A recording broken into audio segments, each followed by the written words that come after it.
with Heal Black People, the live stream. Right now we are live streaming on I can't even talk tonight. Facebook and YouTube at the same time. If you are watching this and you're experiencing any audio or video issues, please let me know so that I can try to tweak it, because I'm sure it's probably something on my end, or it could be your connection, but it's probably something on my end. So just let me know if that's the case, and I will gladly adjust or tweak whatever I need to tweak there. And again, I am a rookie at live streaming, and this is only my second live stream ever. It's definitely not, it's definitely a learning curve with this. And because I recall when I was going to originally start the live stream, I think the second to last week of March, and I just knew, and that time came closer and closer, and I just knew I wasn't ready, because I still had a lot to learn about live streaming. I still have a lot to learn. I think I want to hopefully progress with every episode here. Tonight we are going to be discussing stress and the weight gain connection, because as I had addressed in previous, my last episode, my last live stream, which was the reasons you're not losing weight, basically, and it was just breaking that down. One of the reasons that I addressed in there was chronic stress, and I promised to dig deeper on that, to explain that further, and that's what I want to get into tonight. Just so that you all know as well, tonight we are not going to be taking calls just yet. I don't think we've built up an audience enough quite yet to even justify having that available. We will in the future, however, and I also intend to upload the audio from these live streams to, as a podcast as well, so that will be available in the near future as well. But let's go ahead and get into tonight's episode, which is the stress and weight gain connection, episode 2. Okay. And pardon me if I'm a little bit unprepared. I am prepared, but it's like just trying to maneuver through this program as well. So pardon me there if I'm a little off. Okay, let me find my first thing that I want to talk about here. Okay, when it comes to stress, there's actually it's a chemical because a hormone is a hormone that causes that. A hormone is a chemical messenger within the body, basically. And what a lot of people aren't aware of is that cortisol is the stress hormone. And you'll see a few images here and there that I'm going to pop up, and these is, I've kind of gathered online. But cortisol is a stress hormone. And it also discusses here that it aids metabolism of fats, proteins, carbs, and increases glucose levels in the blood, providing additional energy for the muscles. That's when it's regulated and functioning properly and nothing's, off kilter. It is also helpful short term as it acts to restore homeostasis. Harmful in the long term, weakens the immune system. It is released by the adrenal gland, which the adrenal glands are located right above your kidneys. Each kidney has an adrenal gland above it. You'll also hear me talk about in future episodes about adrenal fatigue. I might, gloss over it a little bit tonight. But that's related to cortisol as well. And it is regulated by the pituitary gland. And and the key thing to remember here is that, it can aid in metabolism, but it also, like I said in a previous episode, when your cortisol rises, your blood sugar or your blood glucose rises as well. So whenever you're stressed out, if you were to take a glucometer and test your blood glucose or your blood sugar, your blood glucose will be noticeably higher because your cortisol is elevated. So that's why we really want to watch and manage our stress better, because of things just like this here. Because when your blood glucose or your blood sugar is elevated, as I discussed in the last episode, it also makes it harder for you to lose weight, in that it's harder for you to burn fat. So that's just something that you really want to be aware of as you're, on your own health journey. And I just wanted just to say this again, here at Heal Black People, we believe in healing to get healthy. And as I've heard before from Dr. Berg, and I'll reference this again if you're just watching this for the first time, you do not lose weight to get healthy. You have to get healthy to lose weight. And that's something I really want to emphasize, but really just getting healthy and losing weight is all about healing. And, a big chunk of what we're going to talk about tonight is just different types of stress management, what's going on with the body physically when you're enduring stress, either short term or over a period of time, which basically is chronic stress. Okay. And this is just some of the things that, that we're going to go over tonight. We discussed cortisol. It's also going into some of the symptoms of having chronic stress, and I addressed adrenal fatigue. And these are all the other things that just can simply be affected by chronic stress. And it's like you see here with the allergies, it can make your allergies active. If you're stressed out, and I've noticed that myself, when I'm more stressed out, it seems like that's when, if my allergies are going to act up, they're going to act up when I'm stressed out. So you just have to really watch that. When you're stressed out, your immune system is a little compromised, and when you're stressed out, so you may be more likely to get sick when you're stressed out. So those are just things that just to really be aware of.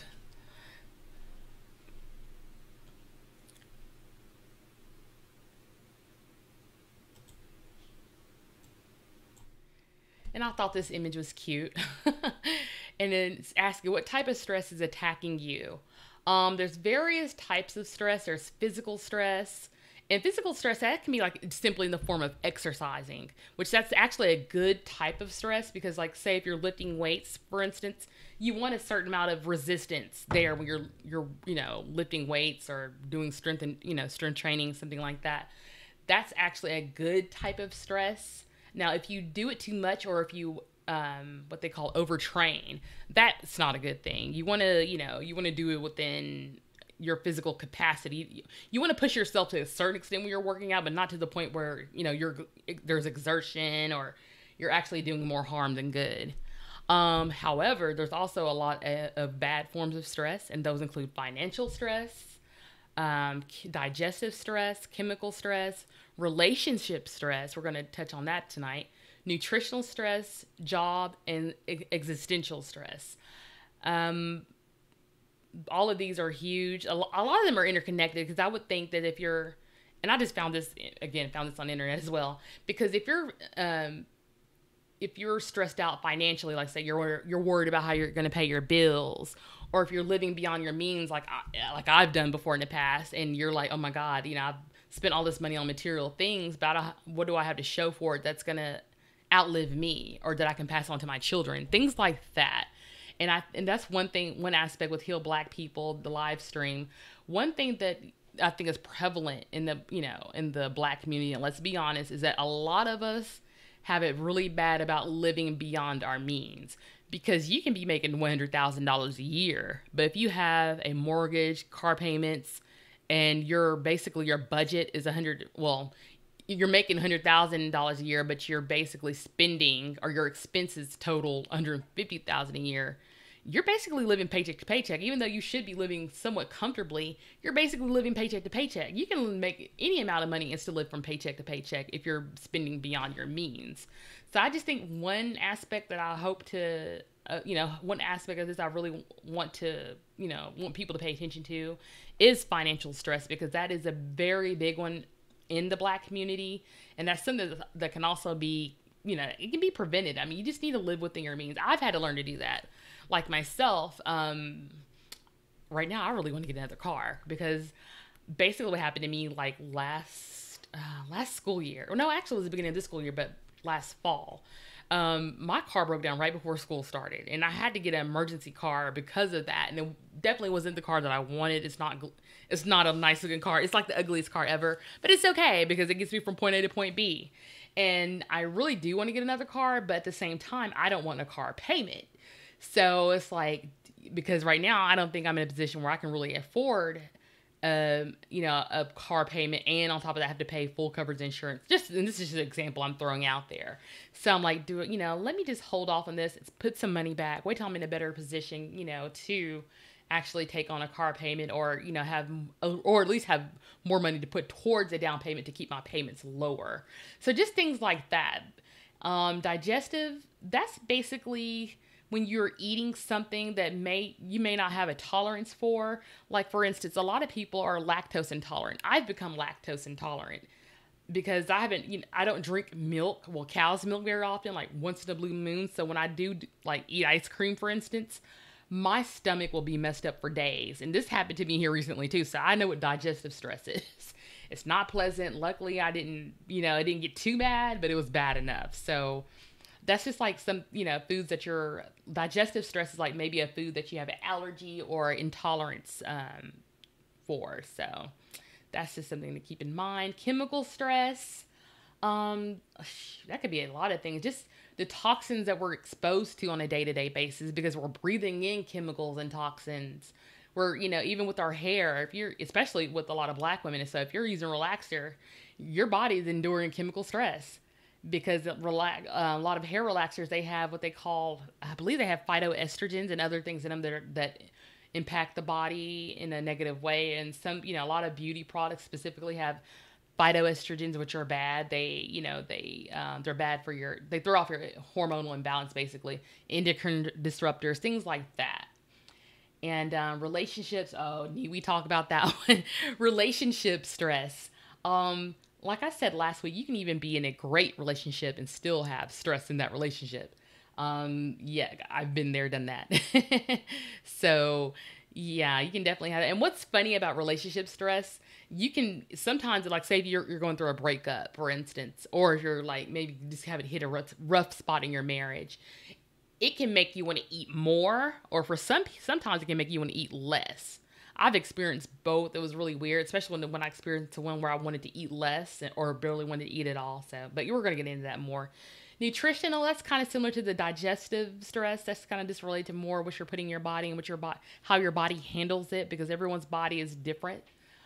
Job and financial, I think those go hand in hand as well. So let's get into this a little bit more.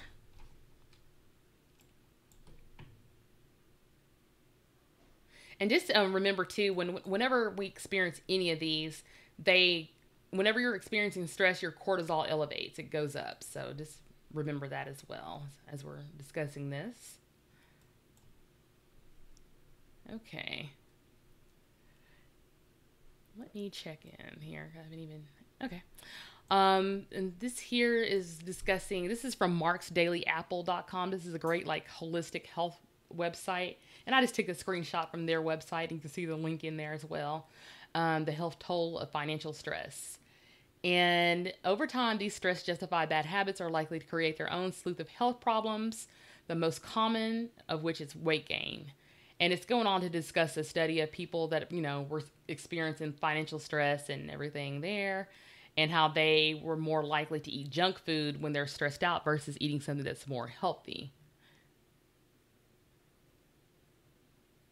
And it says, the higher energy intake coupled with a reduction in physical activity stimulates visceral fat accumulation, which is especially like belly fat, which, don't even talk about belly fat. Belly fat is the hardest thing to get rid of. And just remember this too, when you're stressed out, if especially if you're not eating right, it's going to go straight to your gut. Any fat that you accumulate on the body behind stress, it's going to go straight to your gut. And as we all know, especially as you get older, belly fat is the hardest to lose. It is so hard to lose.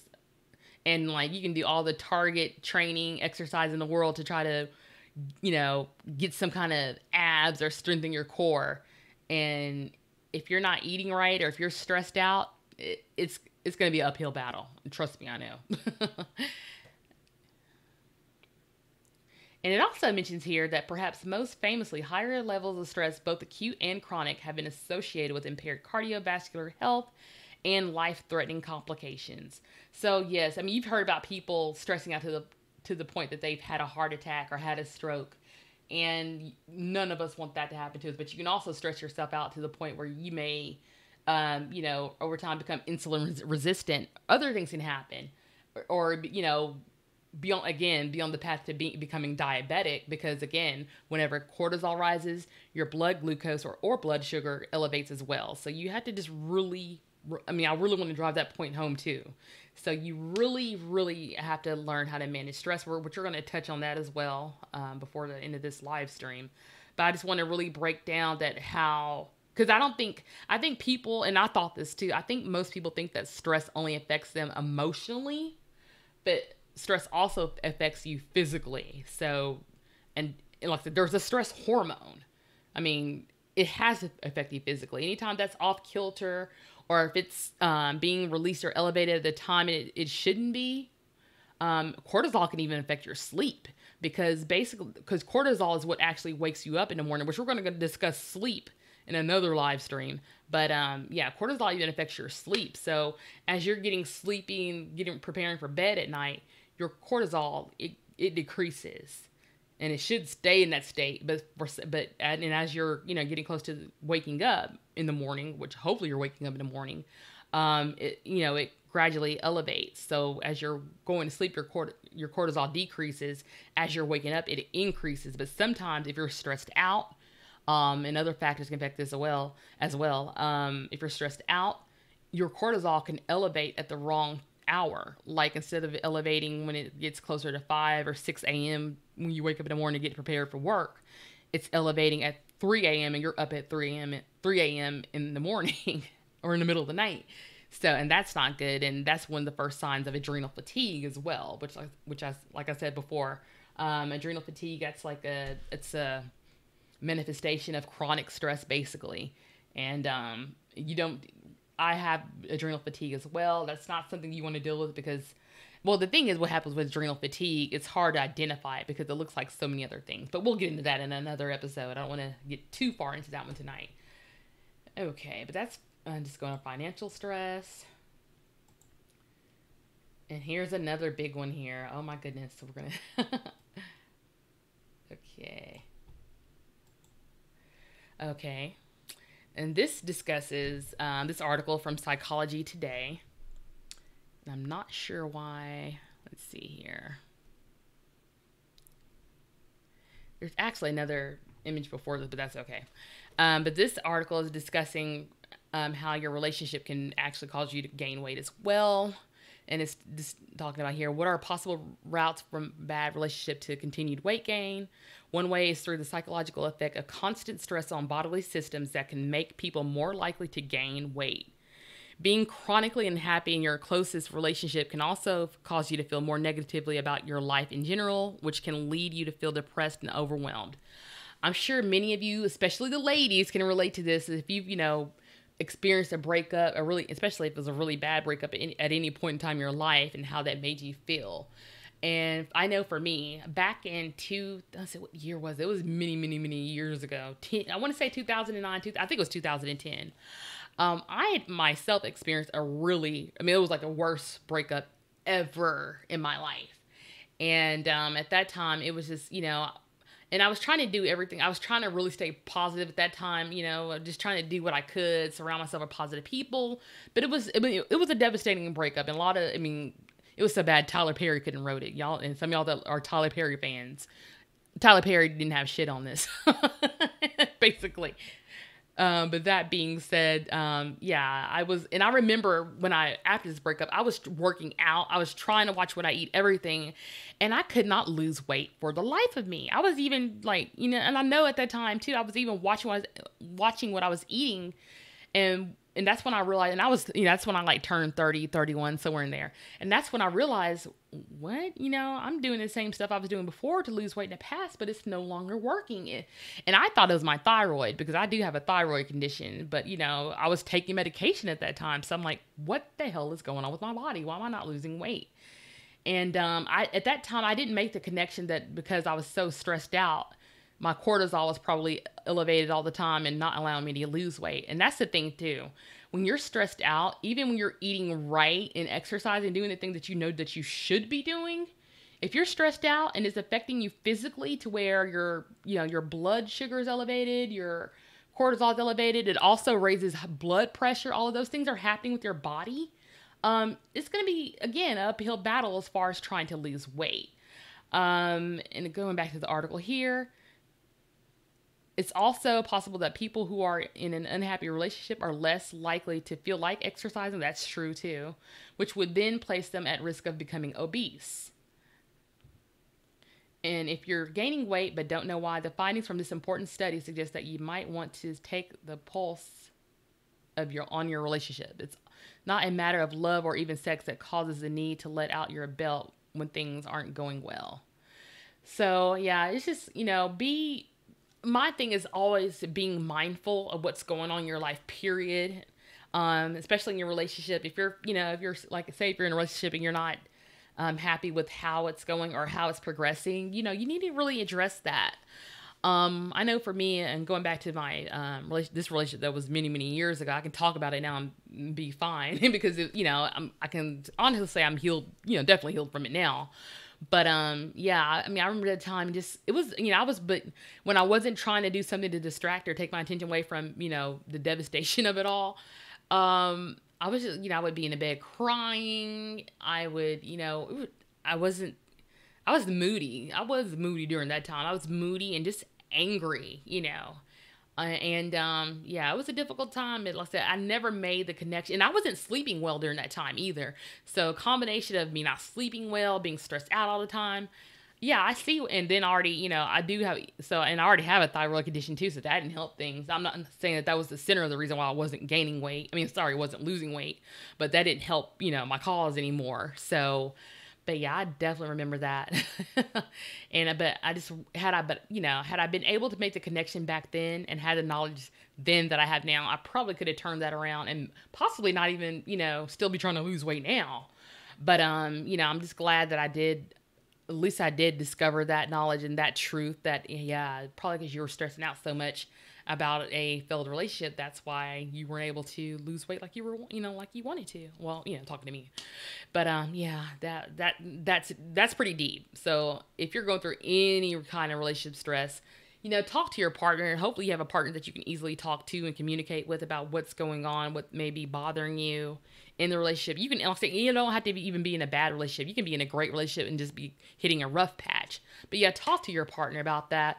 And if need be, especially if you're married, go to couples counseling or marriage counseling to, and hopefully maybe, if you're seeing some type of professional like a counselor or psychiatrist, whatever the case may be with that whole situation, they can teach you some type of strategies and work throughs to, get through that rough patch in your relationship.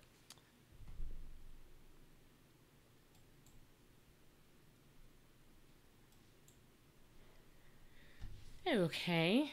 And going back to what we were discussing before, this is another great infographic that I found, and it's talking about your body on stress. Now, on the left side, short-term stress response. This is how your body responds, like in the short term when your cortisol is elevated, and it results in rising of blood sugar levels temporarily. In this case, keyword temporarily. So this is like within, this is like a healthy norm of how your cortisol works or how it affects your body under normal circumstances. Rising of blood pressure. I mean, I'm sorry, rising of blood sugar levels, higher blood pressure, faster breathing, faster metabolism, increased attention, slower digestion, and lower kidney function. And this is like when you're exercising, or say maybe you're, running a race, and some people compare it to like back when we, way, way back in the day, like before cars and all this stuff, when we were getting chased by lions and tigers and all that kind of stuff. So, your body was in its fight or flight mode, where, you had to either run or fight, so, but now we had to worry about being chased by lions and tigers. We had to worry about fighting morning traffic, getting our kids to school on time, getting to work on time. That's our stress today. But long-term stress response, that's something, and that's basically chronic stress. That's what you really want to kind of avoid. Long-term stress response, and this like where it explains the different parts of the body that it's affected, and the hormones that are released and so forth there. Long-term or chronic stress can cause you to have a higher blood volume, higher blood pressure, processing of proteins and fat to glucose, which is not necessarily a great thing, because again, that's more glucose or blood sugar, higher blood sugar levels, immunosuppression. In other words, your immune system is somewhat compromised when you're dealing with chronic stress, and you're more likely to get sick. You're more likely to catch the flu or a cold or have allergies, whatever's going around. You're more likely to have cardiovascular diseases, lower production of sexual hormones. So that means that your sex drive is going to go down the toilet, and kidney failure, which, we don't want any of that crap. Yeah. So that's just talking about how it affects your body, and, but And we're going to get into how to manage stress. But the thing is, I'm not usually when you hear people talk about how to manage stress, they talk about meditation, yoga, which those things are great. For me personally, I know I live by a beautiful lake, so I like to go walking at the lake. It really clears my mind. It really elevates my serotonin levels, which is great because it's like your happy hormone. But yeah, it's a beautiful. Yeah, if you can just you want something that's gonna relax you, maybe a long hot bath, things like that. Yeah. Okay. And this is going to talk. Okay. All right. And this just goes into further detail about the symptoms of high cortisol levels. And this is basically like when your cortisol is elevated over a period of time. Like I said, throughout the day, your cortisol does fluctuate. Early in the day when you first wake up, it's probably when it's at its highest point, and it gradually decreases, throughout the day. And then when you're getting ready for bed, it decreases more, and then melatonin kicks in, or melatonin should kick in, put it like that, and you go to sleep. But we'll get more into that whole thing about sleep in another episode. Okay, but here, symptoms of high cortisol levels: weight gain, higher susceptibility to infections. We just talked about that. A puffy, flushed face. Oh, I hate that, because I notice myself whenever I'm stressed out. Even now, still, even though I eat way better and a lot cleaner and work out more now, yeah, I can tell when I've been stressed out because I have bags under my eyes. The water, I have water. I can tell water is retaining in my face. My face looks more puffy and everything else. And then later on in the day, if I've had a chance to get calmer or whatever, I'm fine and my face looks more normal. But yeah, high blood pressure, mood swings. I've dealt with that, acne or other changes in the skin, especially like if you're in your 30s and you're still having acne.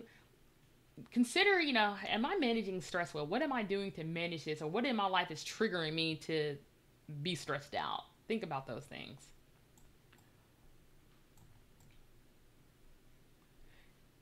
But that belly fat, oh, that's another one I hate. Belly fat is huge. Ugh.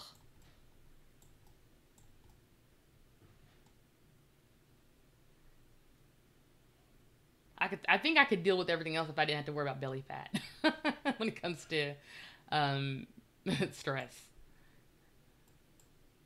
Okay.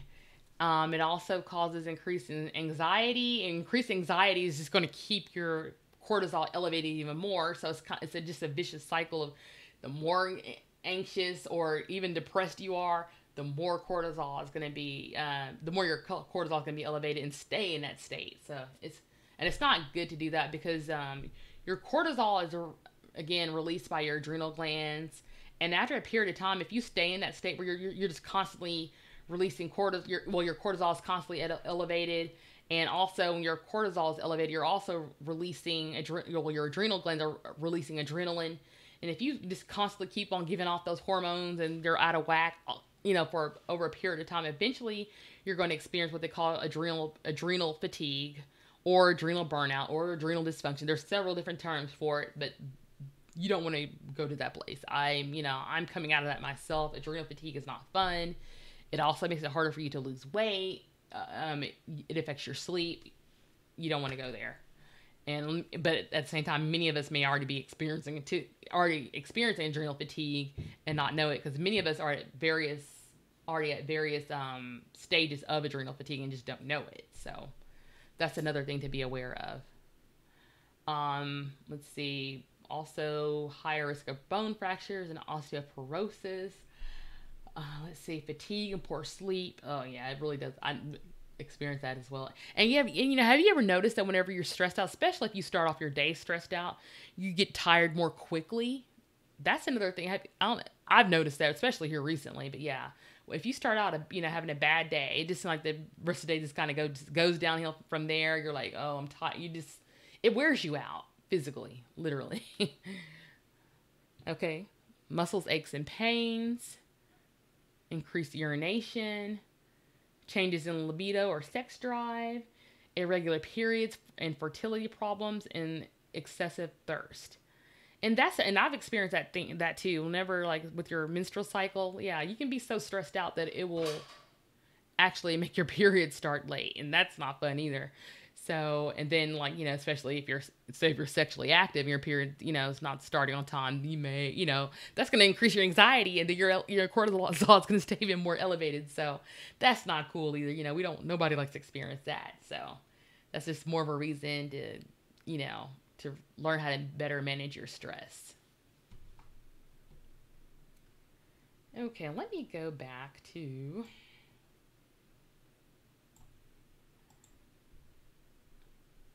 again, and this is just, we're going to return to this here. Yeah, cortisol is a stress hormone, and that's one of the main takeaways. It aids in metabolism, but however, if it's off or if it's elevated over a period of time or elevated at the wrong time, it can also hurt your metabolism. It can also hurt your blood sugar and blood pressure. And yeah, and harmful in the long term, weakens the immune system. It is released by the adrenal gland, but regulated by the pituitary gland. And those are just things you need to really remember about cortisol. And let me see here. I'm trying to think if there's anything that I may have forgot to discuss here. Oh, okay. I guess not. Okay. But yeah, those are just the things that, that can happen. And I just want to really make people aware, because I think we either don't know or underestimate how we can be affected by stress. And just remember, if you just, the main takeaway from this, just remember, and tell yourself this: when I'm stressed, my cortisol is elevated. If my cortisol is elevated, my blood sugar is going to be elevated. If my blood sugar and cortisol are elevated, more than likely I'm experiencing, high blood pressure as well, or my hypertension is going to get worse if I have it, or I may develop hypertension. So it's just really, it's just all about being mindful and being self-aware, being aware of what's going on with your body, because, this is the only body you got. You're not going to, unless depending on what you believe, you're not going to get another one. So yeah, you just want to really take care of the body that you have and just really do everything. And I know in 2018 especially, that one of my goals was to just really eliminate as much stress as I can, whether it be toxic people, toxic situations, I don't, avoid anything that may be self-sabotaging to myself, of course, as well. But that's really, all I can really tell people to do from my own experience is just kind of do a own self-inventory and look at areas in your life where you can eliminate or reduce stress as much as you can. And I know especially for a lot of us, it's easy to, and I'm guilty of this as well as, at home, at work, it's taking on too much. You have to learn how to say no, and no, I can't do this, or hey, I already have enough on my plate. I don't think I can take on any, more, because sometimes we have a habit of wanting to be martyrs and we want to, we think it's the honorable thing to, I guess, get overwhelmed because we've taken on so much. Nobody has to be a martyr like that. No, especially if you, and just think about it. If you're a parent, you have children to live for. And, that you want to see grow up or see them get married, have their own children. So don't get so overwhelmed with trying to do everything and be Superman or Superwoman that that it causes you to have a physical setback. And, and I've had a few health scares and things happen myself. And, again, last year I was like, no more. I've got to make some changes in my life because I don't want to live like I'm currently living anymore. So, and just be, and that also goes to, mental health as well. And, mental health is a big stigma in the African American community. But please, if you or someone is, if you're not feeling right or something within you is just not at peace, get help. I've done it before. I've been through small group. I've been through counseling. Did different self-help or workbooks and books, stuff like that. Get into something that's going to help you be a better you. And there's nothing wrong with that. There's such a big stigma in the Black community about mental health. It's getting better, but there's still a lot of work to be done. But don't be scared to get the help that you need. And a lot of us are carrying around, pain from our childhood. Some of us were molested. Some of us were abused. Some of us, all sorts of crap happened in our childhood that, may have been unresolved, that we may have never gotten counseling for. Another thing that I've read about stress too, say if you've, and this is going to, we're going to keep it real in this show. Some of us as women, some of us have had, miscarriages, some of us have had abortions. And sometimes those situations can be so stressful and traumatizing that your body, is just like your body is chaotic internally. It's not, not only mentally, but internally, physically. Your body is in such a chaos that, you're wondering why you're getting sick so much, and why am I, why did I have a flu in the summertime, or why is my body this, or why is my body responding that way? You have to deal with those issues and get them resolved. And hopefully, you can find a safe person or a safe place to do that, or a safe professional to do that with. And, there's there's meditation and yoga. We know about those as well. And another thing where you're stressed out too, this really, because instinctively, when you're stressed out, you really want to eat bad, eat a bunch of junk food, salty, sugary foods, all that kind of stuff. But you really need to try to take upon yourself to do positive things and eat healthy.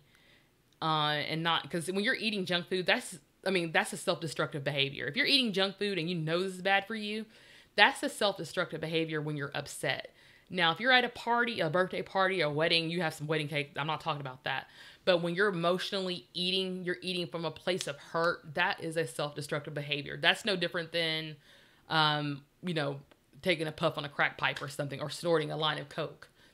That's the same type of behavior when it's done from an emotional place. Let me get a sip of water because my throat is getting dry.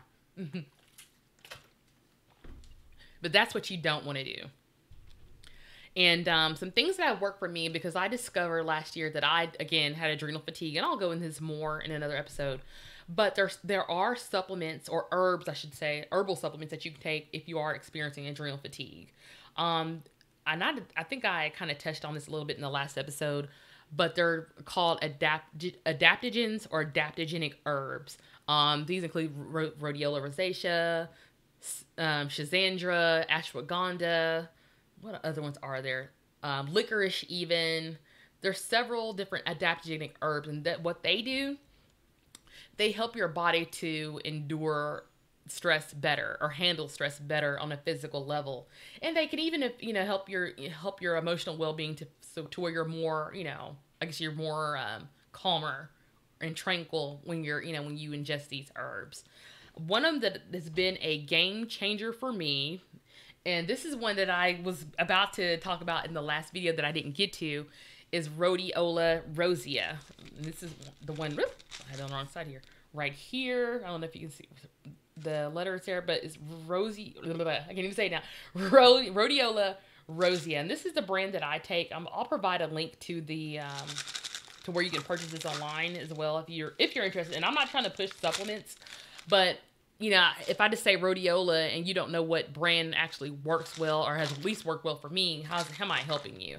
So this isn't to, I'm not trying to just sell you supplements or anything like that. This is just a brand that I can say that I've personally tried. I know it works. And, if you're interested in buying it, you can, whatever.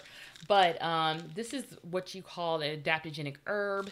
And it even says it helps to support energy and mood, helps to adapt your mind and body to stress. And even if you don't know if you have adrenal fatigue, this is still good for you. And another thing this is good for, like for me, okay, let me give you an example. I take this every day in the morning. I take 2 capsules every morning.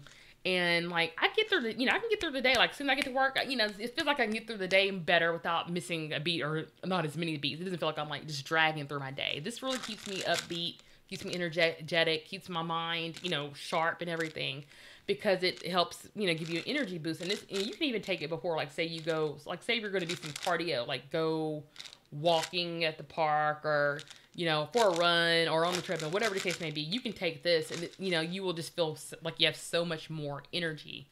Now, but one thing that happened one day, about a month or so ago, I didn't take it one morning, and that day I had the most stressful day at work. It was one of the most stressful days I had in a long time.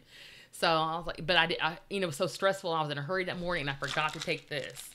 And the rest of the day, it was like, oh, I'm so tired. Why do I feel so fatigued now? I thought it was so bad. Actually, I thought I was coming down with the flu. I mean, I wasn't like coughing. It's just that, you know how like when you first start to get the flu, you just have that, fatigue and less energy first before you actually start getting the other symptoms. I was feeling like that.